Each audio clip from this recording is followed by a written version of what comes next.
Good morning and welcome to this regularly scheduled meeting of the Minneapolis City Council.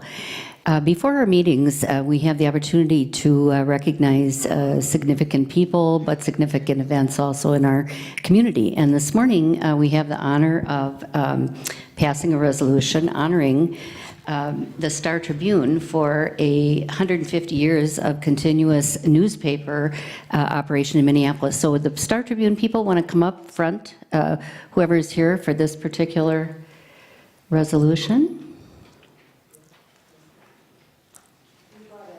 Did you? Okay, that's great. It's great.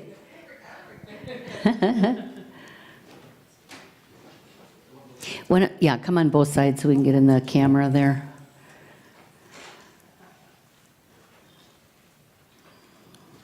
All right, that's pretty good, I guess. Okay. Well, this is a resolution by all members of the City Council celebrating 150 years of continuous operation of the Star Tribune in Minneapolis. And it says, whereas on May 25th, 1867, the Minneapolis Daily Tribune printed its first issue under publisher William S. King. Early stockholders include Dorelius Morrison, a businessman and Minneapolis's first mayor, and William D. Washburn, an industrialist and United States Senator. And whereas on May 1st, 1941, the Coles family purchased the Minneapolis Tribune Company and merged it with the Minneapolis Star and Journal Company. And whereas on August 31st, 1987, the combined organization formally became the Star Tribune, newspaper of the Twin Cities, and printed its first St. Paul edition. And whereas June 18th, 1996, StarTribune.com launched, expanding the Star Tribune's reach and relevance to people across the region and around the world. And whereas over the first 150-year period, Star Tribune has never failed to cover a day's news or deliver a daily newspaper, and whereas the dedicated journalists and employees of the Star Tribune continue to faithfully serve the residents of Minneapolis, St. Paul, and the region. And so now, therefore, be it resolved by the City Council of the City of Minneapolis that we do hereby proclaim May 25th, 2017, Star Tribune Day in the City of Minneapolis. And that be it further resolved that the I-35W bridge shall be lit green on May 25th, 2017 in honor of 150 years of continuous operation in Minneapolis. So we will pass this resolution later in the meeting.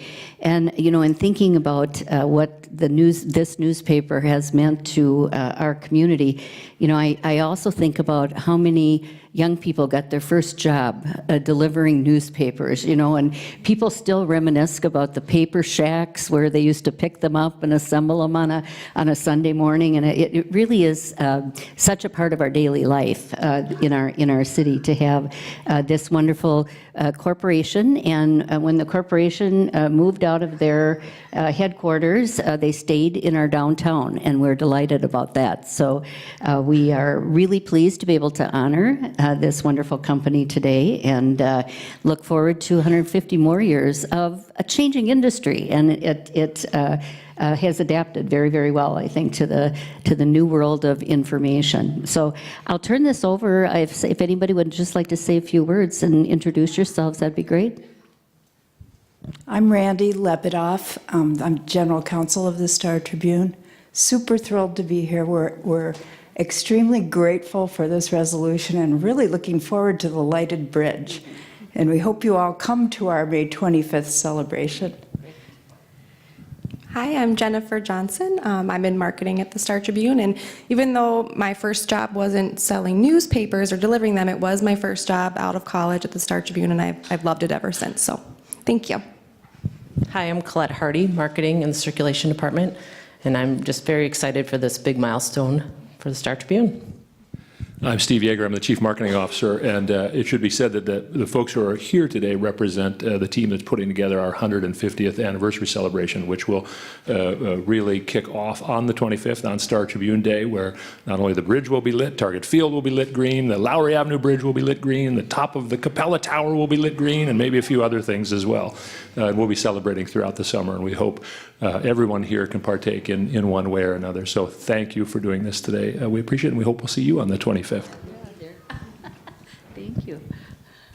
Hi, I'm Sam Ginsberg, and I work on marketing. Happy to be here. And I also got my first job at Star Tribune right out of college and was able to move over to marketing at the end of last year. So.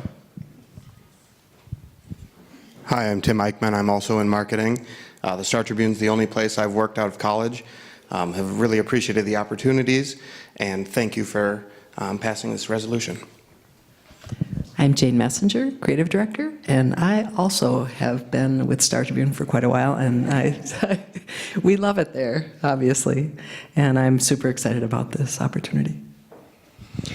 Tom Rainey, Marketing Director at the Star Tribune. Although this wasn't my first job, I've been there almost 19 years and have enjoyed every moment, and thank you very much for this resolution. Thank you all very much for joining us this morning. Looking forward to the party.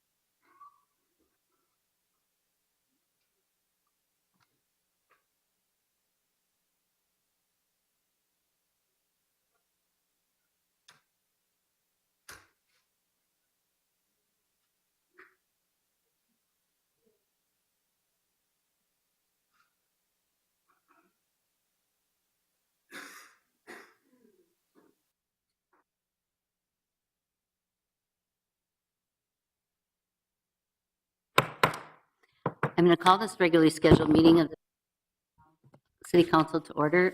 Clerk, call the roll. Here. Tommy. Present. Goodman. Present. Fry. Here. Palmisano. Here. Gordon. Here. Kano. Here. Reich. Here. Bender. Here. Glidden. Here. Yang. Here. President Johnson. Here. There are 12 members present. We have a quorum present. Councilmember Johnson is ill, so we wish him a speedy recovery. Next item on our agenda is adoption of the agenda, and we have a couple motions to amend the agenda. And the first is a motion by Councilmember Gordon to amend the agenda by adding under the order of resolutions, a resolution honoring the contributions of Gail Prest. We next have a motion by Councilmember Quincy to amend the agenda by adding under the order of resolutions, a resolution declaring June 2017 Lesbian, Gay, Bisexual, and Transgender Pride Month. And I'm trying to think if that's the, Councilmember Gordon got another? Oh, it's under unfinished business. Okay, all right. So on those two motions to amend, is there a second? Second. Been moved and seconded. Any discussion? Seeing none, all in approval say aye. Aye. Opposed? That carries. Then a motion to approve the agenda as amended is in order. So moved. Second. Moved and seconded. Any discussion? Seeing none, all in approval say aye. Aye. Opposed? That carries. Next, we have acceptance of the minutes of the regular meeting of March 24th, 2017. So moved. Second. Minutes have been moved and seconded. Any discussion? Seeing none, all in approval say aye. Aye. Aye. Opposed? That carries. Next is referral of petitions, communications, and reports of the two proper committees. So moved. Second. Moved and seconded. Any discussion? Seeing none, all in approval say aye. Aye. Opposed? That carries. The reports of the standing committees are next, and the first to report is the Community Development and Regulatory Services Report. That committee is chaired by Councilmember Goodman. Thank you, Madam President. The Community Development and Regulatory Services Committee is bringing forward 12 items for approval this morning. The notable items include item number 4, which is a change in our temporary expansion of liquor to allow for 24-hour events downtown a couple times a year. This is kind of to address the fact that there are generally some milestone events and anniversaries. In this case, the anniversary of the death of Prince, where some establishments would like to play music all night. It would not change the way that we allow liquor to be sold. It would only allow for things like an all-night dance party, only a couple of times a year and only in the downtown DID district. I'll also note item number 11, which is establishment of our criteria for our NOAA Preservation Fund program. We had a long conversation about it in committee. We'll be moving that forward. And item 12 are the passage of grant funding applications for both the Brownfield Grant Awards from DEED and the TBRA grant awards from the Met Council. There are a long list of very interesting projects that are throughout the city, ranging from affordable housing to recreation to job creation. I would guess almost everyone on the council has a project in their ward on this list. So with that, I will move items 1 through 12 for approval this morning. Councilmember Goodman has moved the Community Development Regulatory Services Report. Any discussion on any of those items? Anyone want to pull anything off? Seeing none, clerk call the roll. Councilmember Quincy. Aye. Warsami. Aye. Goodman. Aye. Fry. Aye. Palmisano. Aye. Gordon. Aye. Kano. Aye. Reich. Aye. Bender. Aye. Glidden. Aye. Yang. Aye. President Johnson. Aye. There are 12 ayes. That report is adopted. Next, we have the Health, Environment, and Community Engagement Report. That committee is chaired by Councilmember Gordon. Thank you, Madam President. The Health, Environment, and Community Engagement Committee is bringing forward 3 items for consideration today. The first is authorizing issuance of a request for proposals for our 3rd community solar garden. The second is authorizing a license agreement with the Minneapolis Public Schools to use space in the schools for services in case of a public health emergency. And the third item is accepting a grant from the Ian Summer Halden Foundation to cover some of the expenses at our animal care and control building. I will move all 3 items. Councilmember Gordon has moved the Health, Environment, and Community Engagement Report. Any discussion on any of those items? Seeing none, clerk call the roll. Councilmember Quincy. Aye. Warsami. Aye. Goodman. Aye. Fry. Aye. Palmisano. Aye. Gordon. Aye. Kano. Aye. Reich. Aye. Bender. Aye. Glidden. Aye. Yang. Aye. President Johnson. Aye. There are 12 ayes. That report is adopted. Next, we have the Intergovernmental Relations Report, and that committee is chaired by Council Vice President Glidden. Thank you, Madam President. We have 2 items on the agenda today. The first is approving a contract with Lockridge Grindle Now and for federal representation services. The second is approving some amendments to our city's 2017 legislative agenda relating to gun violence prevention and responsible gun ownership, and I'll move both items for approval. Councilmember Glidden has moved the Intergovernmental Relations Report. Any discussion on any of those items? Seeing none, clerk call the roll. Councilmember Quincy. Aye. Warsami. Aye. Goodman. Aye. Fry. Aye. Palmisano. Aye. Gordon. Aye. Kano. Aye. Reich. Aye. Bender. Aye. Glidden. Aye. Yang. Aye. President Johnson. Aye. There are 12 ayes. That report is adopted. Next, we have the Public Safety, Civil Rights, and Emergency Management Committee report. That committee is chaired by Councilmember Yang.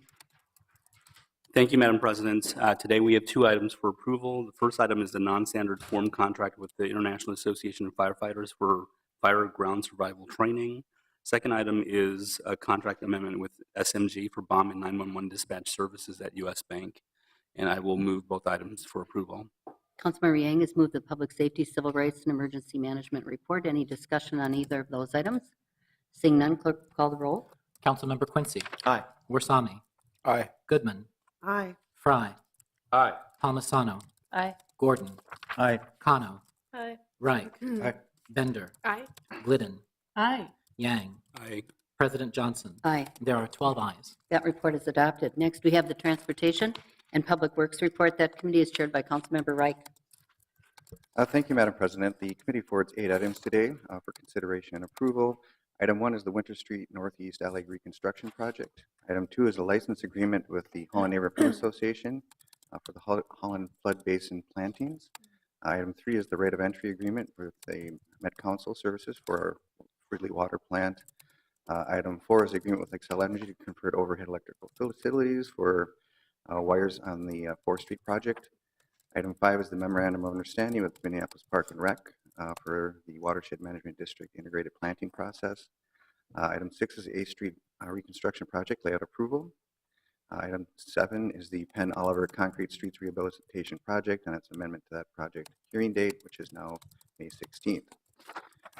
Item 8 is accepting the low bid for asphalt material. I move all items. Councilmember Reich has moved the Transportation Public Works report. Any discussion on any of those items? Seeing none, clerk call the roll. Councilmember Quincy. Aye. Warsami. Aye. Goodman. Aye. Fry. Aye.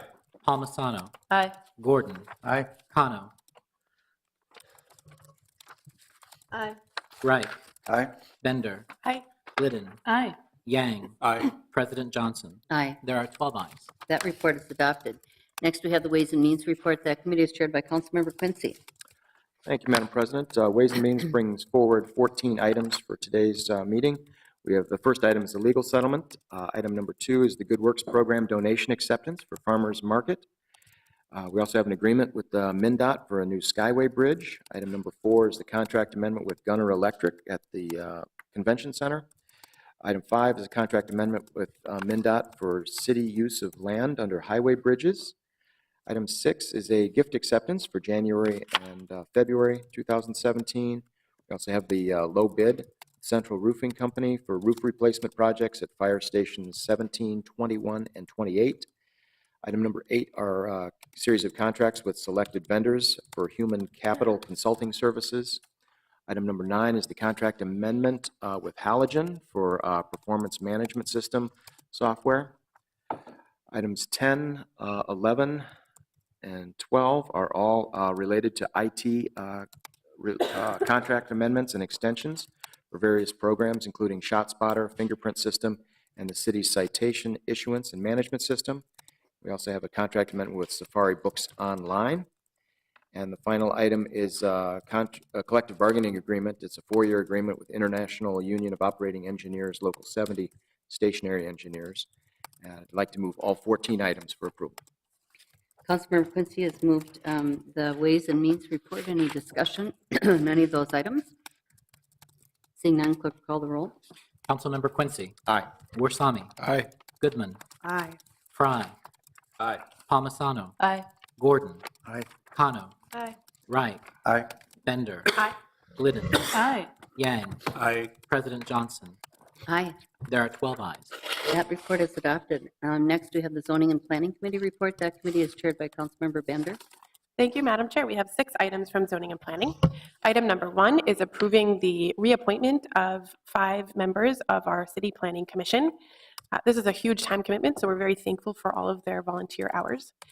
Item number 2 is a rezoning and street and alley vacation for Minneapolis Public Schools on East Lake Street. Item number 3 is a rezoning of Phillips Garden at 2700 Cedar Avenue South to allow for a contractor's office. Item number 4 is an alley vacation for the Hennepin County Facility Services Department on Plymouth Avenue North and Penn Avenue North. And item number 5 is passage of an ordinance amending our code of ordinances for the zoning code to increase the board member stipend for Planning Commission and Zoning Board of Adjustment. And then item number 6 is passage of a resolution directing the Department of Community Planning and Economic Development to update the city's comprehensive plan based on what would be 14 overarching goals. And Madam President, if I may, I'd just like to read a bit of that resolution. Okay, why don't you go ahead? Thank you. I'll just note that this is our kind of one of many steps in our comprehensive plan update. This is an effort that has been done by hundreds of city staff across departments from Public Works and Planning, our public